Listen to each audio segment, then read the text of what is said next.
Hey guys, I'm Stephanie, and this is Steph's Stove, and today we're making a pumpkin chili that you're gonna fall for. Now, if you've never had pumpkin in your chili, you're in for a treat.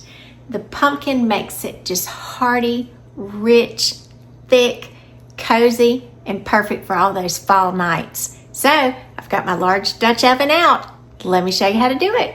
Here we go. Alrighty, to get our pumpkin chili started, I've got my large Dutch oven here. This is about a 7-quart Dutch oven. And we're gonna add to it a pound of ground beef. Now, if you wanted to use deer meat for this, because it's definitely hunting season in South Georgia, it's just started. So if you are a hunter and you wanted to use, like I said, the deer meat for this, you absolutely could. You could use ground chicken. I haven't used lamb, but I guess you could use that as well. But you just need about a pound of meat in here at the bottom. Now, the one that I'm using is 100% grass-fed beef, and it is 93% lean. So this will not produce a lot of fat here. If you use a very lean cut of meat, I would suggest adding a little bit of oil to your Dutch oven first, or to your stock pot that you're cooking it in.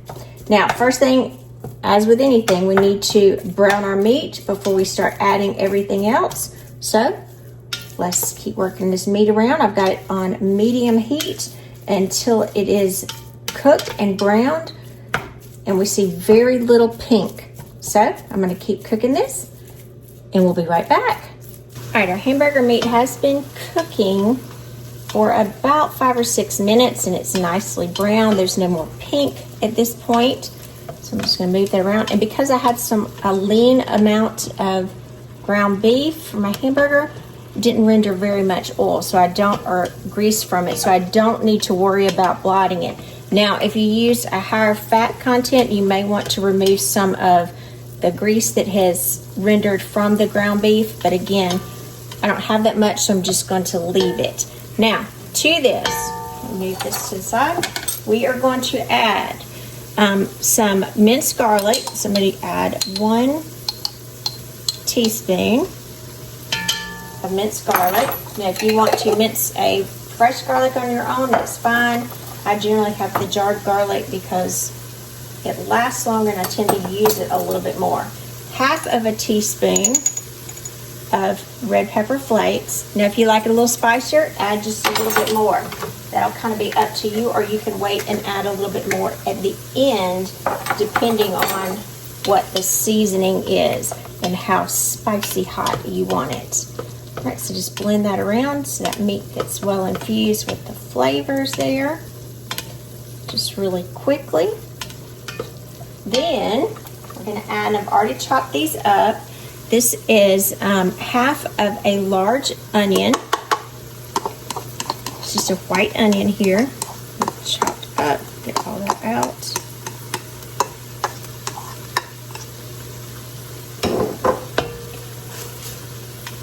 Incorporate that. Some good chili flavors coming here. And remember, we're stirring after each one because we're trying to build flavors. That just a little bit for those flavors to come together. Then we're going to add to it, this is 1 red bell pepper. I've just diced up. 1 green bell pepper. Again, and generally I do mine about that size. Just a nice little bites. I don't want them too big, but I like the little pieces in there. Right, let's mix this up. Let all these flavors come together. Now, I'm going to let this continue to cook over medium heat for about 5 minutes. This will give us an opportunity to soften some of the vegetable medley that we just added to it and let all those flavors come together. So, I'll let this cook about 5 minutes, and then we'll be back to add our next ingredients. All right, our vegetables have been cooking about 5 minutes, and I've been stirring them rather frequently during this time to be sure that nothing sticks to the bottom. So this time we're going to add our diced tomatoes to it. Now this is a 28-ounce can. You can add a 28-ounce can, which to me is easier. Or if you can't find it, you can add 2 14.5-ounce cans. With the juice, let's move that around, get all those flavors talking together.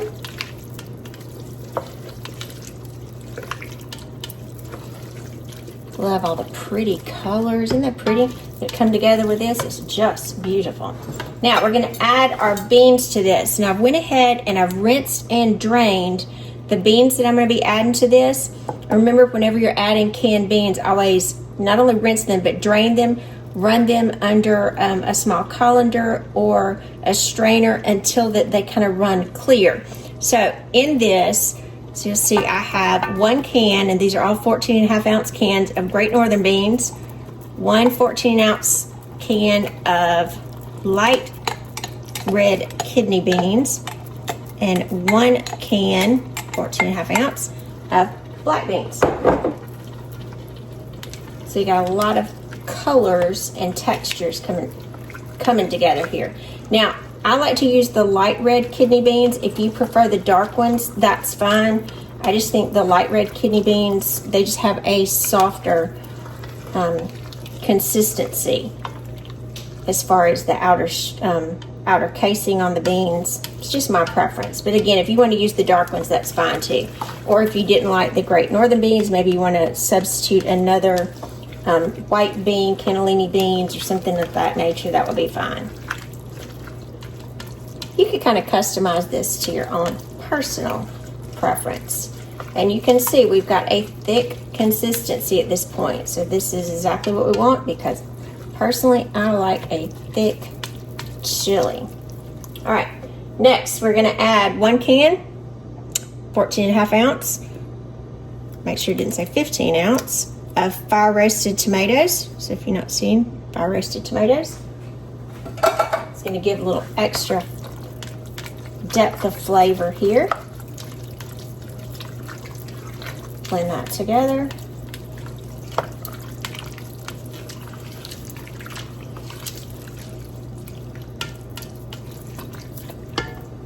One can, don't let me lose you here, of 100% pure pumpkin. It's a 15-ounce can, so we're putting the whole thing in. Some of you go, oh, it is not going to taste like pie, I promise. It's going to give it a nice consistency and a super luscious depth of flavor.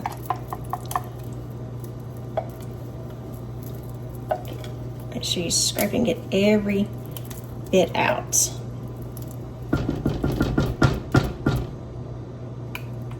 All that out of there. And very carefully get that pumpkin mixture blended in.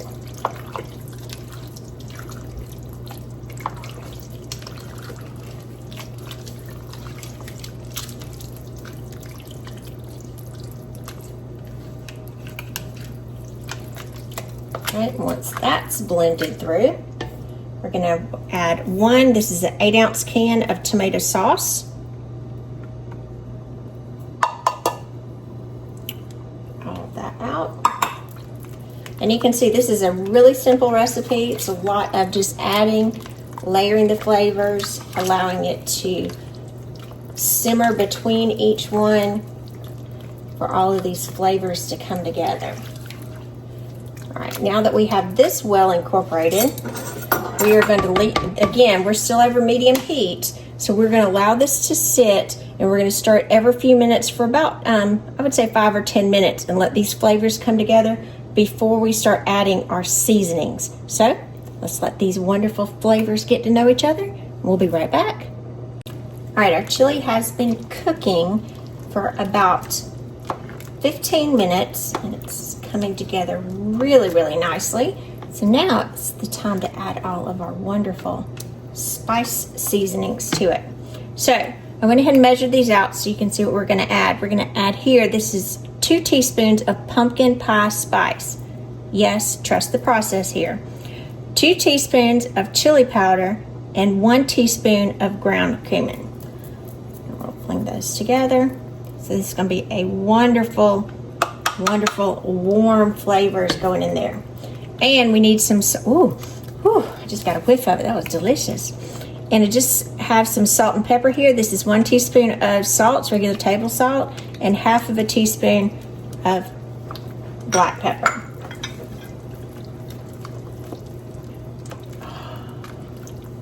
Look at that.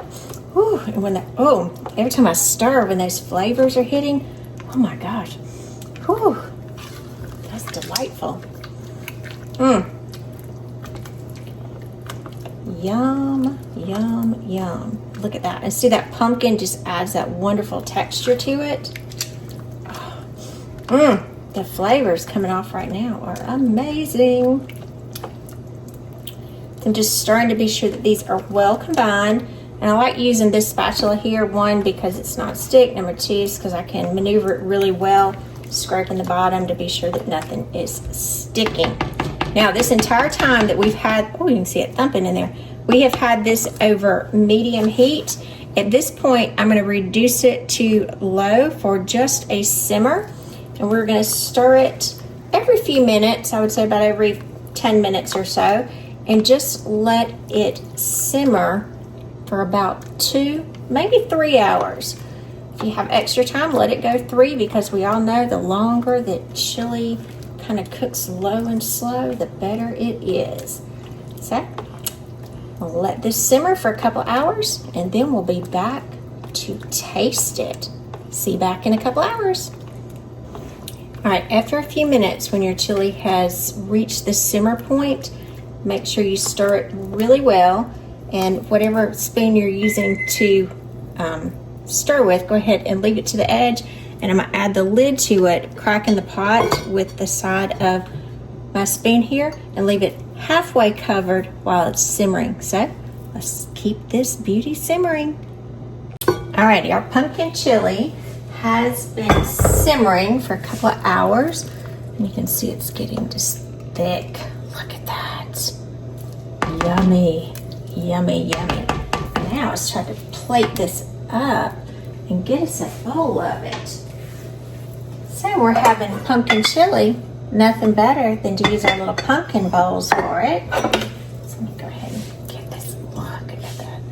Oh, and that pumpkin makes it nice and thick, which is my favorite way to have a big bowl of chili. Nice and thick and hearty. Stick to your ribs.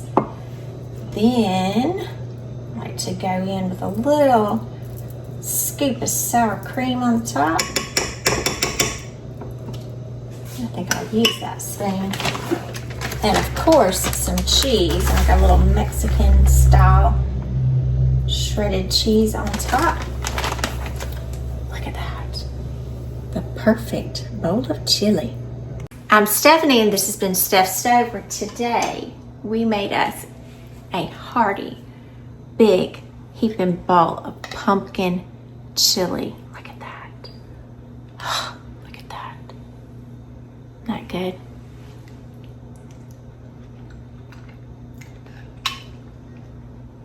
Oh, makes my tummy happy. Oh,